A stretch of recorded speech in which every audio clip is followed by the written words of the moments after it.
잠깐 그러면 그거 강의를 할까요? 추세? 왜 지지저항보다 추세가 우선이 되는지?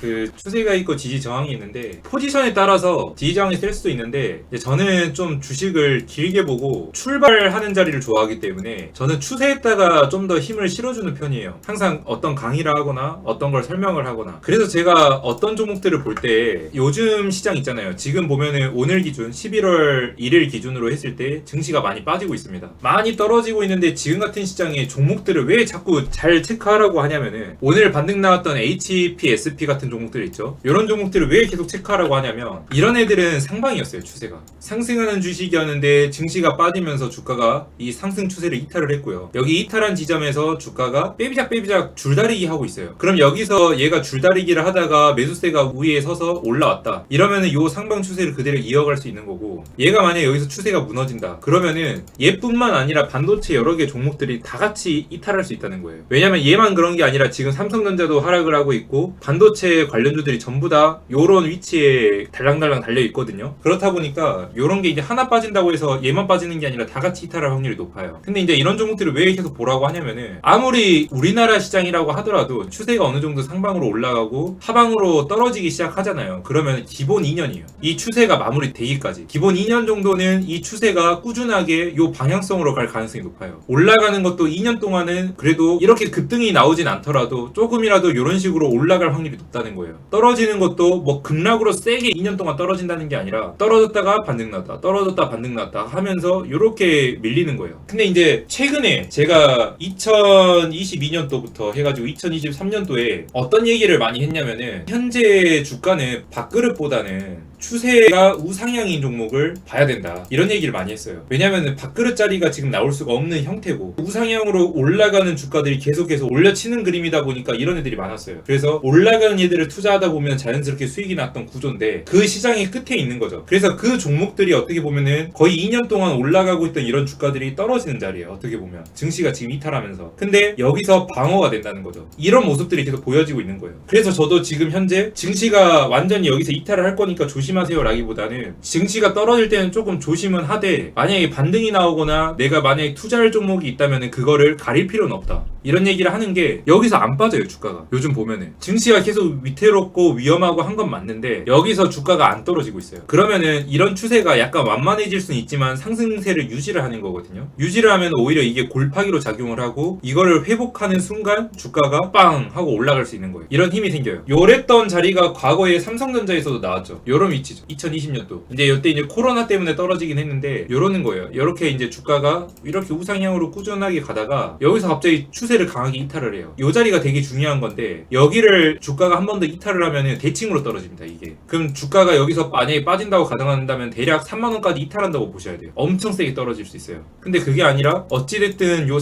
상승세가 유지가 되고 있고 여기서 이 주가가 안착을 하다 보니까 가는 거죠. 보면은 여기서 안착하는 데만 시간이 엄청 오래 걸려요. 여기서 지지 받는 것만 해도 시간이 거의 6개월 이상 소비가 되죠. 그렇기 때문에 요 기간이 지나고 나서 하면 어떻게 요 추세가 요렇게 바뀌어요. 그래서 사람들이 이제 여기서 열광하면서 10만원 가자 하면서 샀던 거예요. 요 자리에서. 그러다 이제 추세가 한번 꺾인 거고. 근데 여기서도 보면은 이 흐름 자체가 크게 무너지지 않고 현재 여기서 올라가는 파동이 나와가지고 제가 여기서 이거 이제 7만전자 8만전자 그냥 간다 라고 얘기했던 시점이 여기에요. 요 지점. 그래서 이제 요 지점에서 제가 7만원 8만원 그냥 올라간다 라고 얘기를 했을 때 사람들 반응이 뚱했죠. 왜냐면은 일반인들이 보는 시점은 요 시점이기 때문에 지금 추세가 엄청 하락하고 있고 지금 시장 분위기가 엄청 안 좋단 말이에요. 그러다 보니까 요게 설마 올라오겠어 요런 느낌이죠. 하지만 이제 전체적인 추세로만 봤을 때는 약간의 눌림도 있다 지금 자리가. 근데 여기서 매수세가 들어오고 있고 삼성전자뿐만 아니라 다른 테마들도 힘을 좀 받는 상황이었죠. 증시도 반등이 나오는 시점이었고 그러다 보니까 주가가 올라갔던 거고, 지금은 제가 삼성전자를 조심하라고 하는 이유가 이 추세가 무너졌어요. 이번에 고민도 안 하고 여기서 주가가 반등 나오고 안착하고 하는 것도 아니고 그냥 밀려버렸다는 거예요. 그럼 제가 이걸 하지 말라고 하는 이유는 뭐냐, 얘가 만약에 반등이 나와가지고 추세가 뚫어버리면 상관이 없는데 이럴 확률보다는 반등이 나오더라도 대략적으로 7만원짜리에서 부딪혀서 밀릴 확률이 높다는 거예요.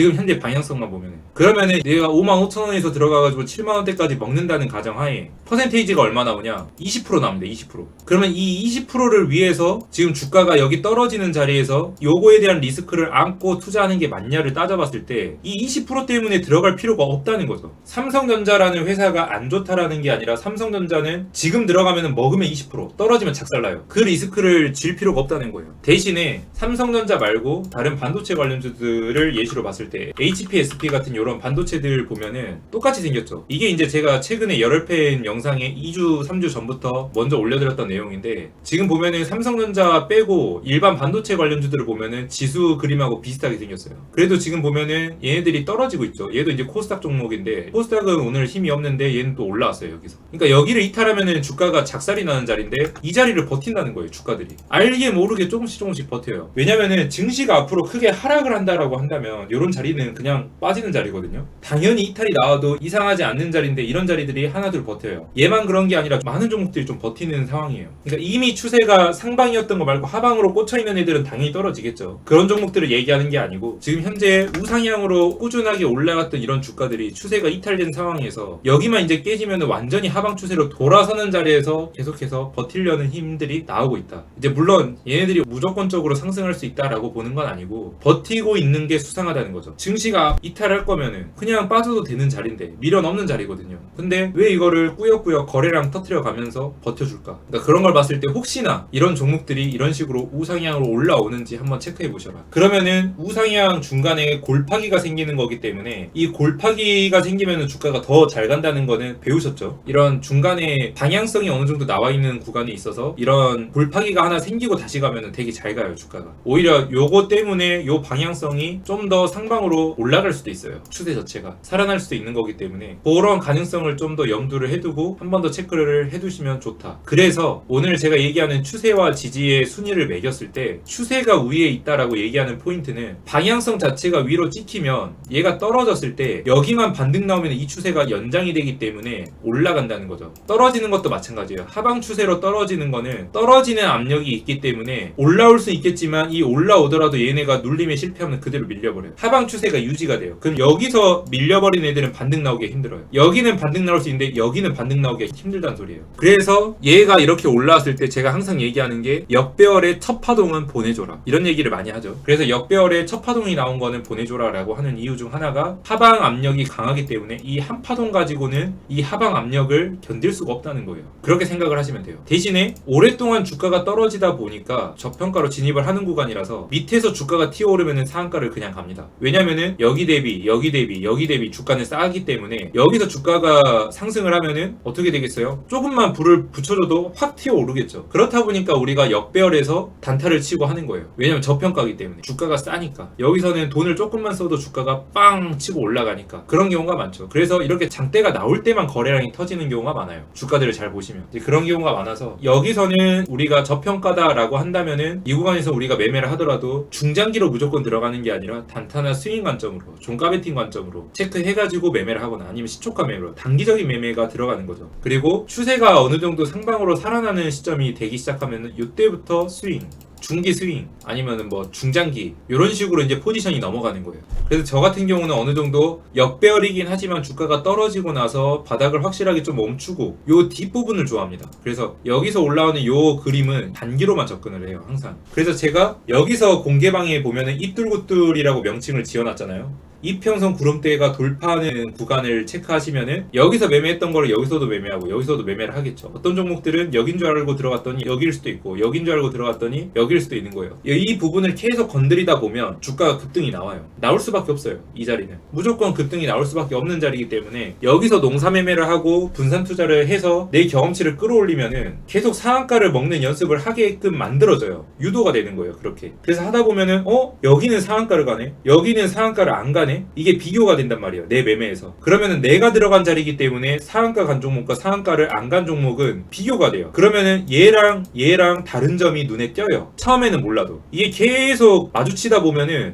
얘랑 타점 잡을 때 뭐가 다르네? 이게 눈에 띌 거예요. 그래서 요즘 보면은 제가 최근 2년 동안은 제가 밥그릇 하지 말라 그랬어요. 그쵸? 밥그릇 하지 말라고 했던 이유는 밥그릇이 없어서. 물론 요렇게 생긴 밥그릇, 요렇게 생긴 밥그릇, 뭐 요렇게 생긴 밥그릇 다 밥그릇이라고 해서 매매를 할 수도 있겠죠. 수익도 납니다. 근데 이제 제가 얘기하는 밥그릇은 좀 더 명확한 걸 좋아해요, 저는. 그래서 이제 밥그릇이 없다 보니까 하지 말라고 했는데 최근에 이제 밥그릇이 나오기 시작했어요. 그래서 이제 제가 공개방엔 아니고 VIP방에 먼저 한미사이언스죠. 이걸 드렸죠. 여기 보면은 밥그릇이죠. 1번, 2번, 3번 이런 식으로 딱 올라가죠. 이런 거 이제 우리가 들어간 시점이 여기다. 여기 눌러줄 때 딱 3번 자리 눌림에 들어가서 딱 먹고 나와요. 먹고 나오니까 딱 음봉 떨어지죠. 음봉 떨어지면 땡큐예요. 다음에 또 하면 돼요. 이런 거는. 어제 드린 것도 올라가고 있어요. 지금 증시 빠지는데 밥그릇 자리인데 그대로 올라가고 있어요. 상승 나오고 있기 때문에 이런 자리가 점점 나온다. 그래서 이제 제가 점점 이뚤구뚤 하시는 분들은 계속해서 해봐라 이런 얘기를 하는 이유가 점점 주가의 위치는 좋아지고 있어요. 그래서 이제 제가 봤을 때는 증시가 올라갈지는 모르겠지만 우리가 매매하는 구간에 있어서 자리는 더 좋아질 거다. 증시가 떨어지더라도. 근데 여기서 이제 만약에 증시까지 올라가게 된다? 그럼 얘도 마찬가지죠. 우리나라 증시도 추세로 봤을 때 딱 바닥 이탈하기 직전이에요. 이 추세가 여기서 지금 깨지기 직전이기 때문에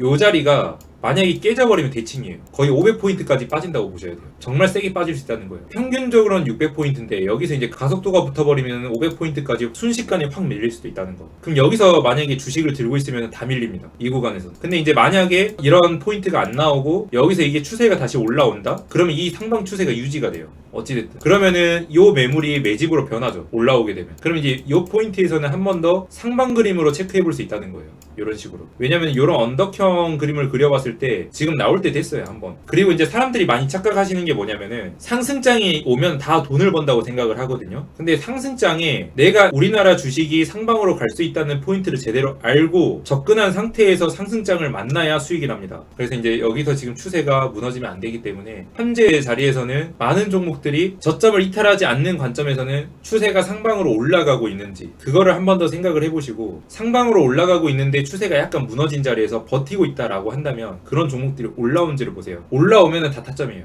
걔들은. 전부 타점으로 체크할 수 있는 부분이라서 체크를 좀 하고 가시면 좋습니다. 그리고 이제 완전히 역배열로 이렇게 떨어지는 종목은 이런 애들은 쉬워요. 제 유튜브 영상들 많이 보시면은 이뚤구뚤 영상 많이 있습니다. 어떻게 매매하는지 그 영상들 한 번씩 확인하시고 그냥 이뚤구뚤 하시면 돼요. 아시겠죠?